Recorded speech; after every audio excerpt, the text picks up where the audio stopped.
Hello and welcome. Here, it's Louise Allen here. Thought I'd do a quick video about how to connect to your spirit animal because someone asked me about this the other day, and I thought maybe it might be of interest for you, and maybe it's just a little bit of fun. Just need something a bit light. I'm also using a new streaming service today, so I have no idea how that's going to go. But so far so good, so hopefully you can actually see what I'm doing. So first things first is, what is the point of actually connecting to your spirit animal? So we all have primary spirit animals that we can work with on a continual basis, and they will continually guide us and support us in when we need help and support, and sharing wisdom and accessing information, maybe journeying. So I have two primary guides, which are Eagle and a Jaguar, and so these support me in terms of getting a different perspective, journeying, accessing different levels of consciousness and insight. And I might call them up when I'm working on something new, or I feel like I've got stuck in a very one-minded way of looking at things. That's one way that you can tap into them. But they can, help you, as I say, on a continual basis. And then there are other animals that might just come in at any other time. If you ask for support with something, you might find that an animal might come in to assist you, and you'll get a feeling or a sense that this animal is there to support you, or you might get one as a sign. So the previous post that I've just done is about a heron, because I've just been on a walk, my daily walk, and I asked for a sign for something that I've been wrestling with, and really soon after, there was this heron just sat really, pretty much next to me, and didn't move an inch, and I knew that was a sign. That's the other thing, is that it feels like it's the sign. So there might be lots of animals around, or there might be lots of different, you might sense lots of animals, but this thing in particular will feel like the right thing for you as well. So there are some animals that I know more about than others. So to be honest, if I see something and I think it's a sign for me, I'll look it up the same as anyone else would, and I tune into the bit that I think is relevant to me. So that's the way that I will do it as well. But there are certain animals, particularly connected with Native American wisdom, like the eagle, like the jaguar, like the bear, that I work a lot more closely with. So the three things to remember when you're connecting anyway spiritually, so if this is completely new to you, you must remember to ground yourself. So you're grounding yourself into nature, into Mother Earth, feet on the floor, feeling that connection. You're protecting yourself, so you're only connecting with guides, angels of the highest truth and compassion.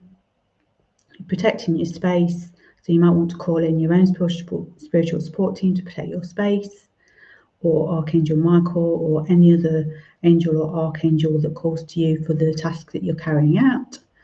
And then the other thing is to be listening to and connecting to your intuition, so that what comes through to you is the right thing for you to receive. So there's no point then focusing externally and kind of hanging on to things that you hoping are going to be there. You're actually connecting into the right thing for you, the right message that you need to receive at the time that you've asked for it. So I'm just going to do a really short, quick way of connecting. There are a number of ways of doing it, but this is just one way to do it.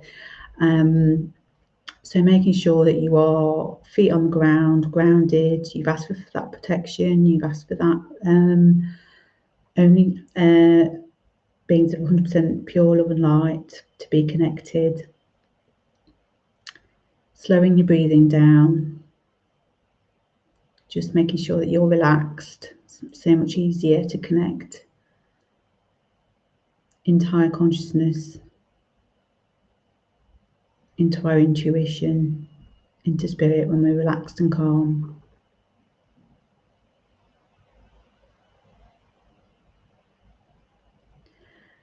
And once you feel relaxed, just bringing your attention to the space behind your heart, behind your chest area. And if you want to, you can even put your hands here if that helps.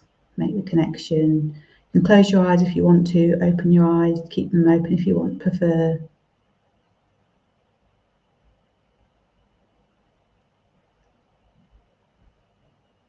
I just want you to ask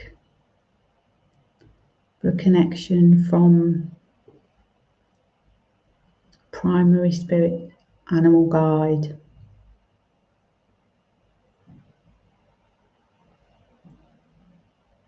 And you may find that you get a picture in your mind's eye of a specific animal. Or you may get a sense or a feeling of a certain animal.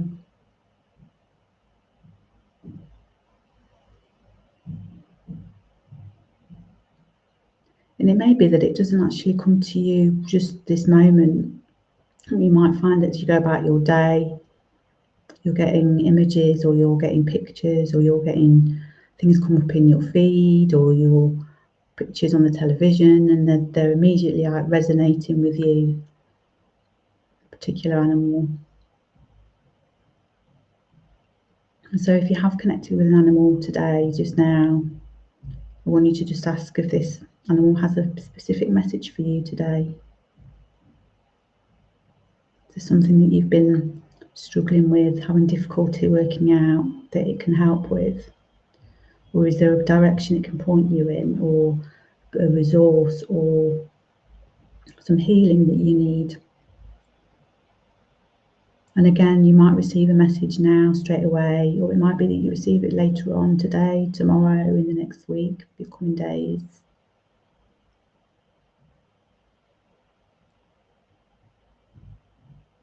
Whatever you receive today is exactly the right message for you to receive right now.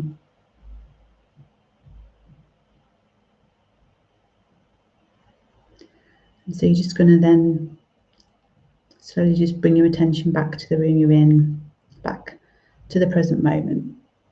And so you can make that session as short as long as you like. Maybe you feel the call to journey with that animal, or they want to share a longer message with you, or something that you need to hear today. So that's a really short, brief way of doing it. There's so many other ways that you can get more involved.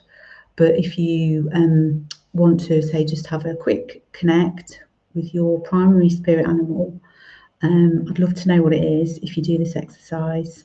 I'm really excited to hear more about it, and you can ask me any questions as well if you want to. So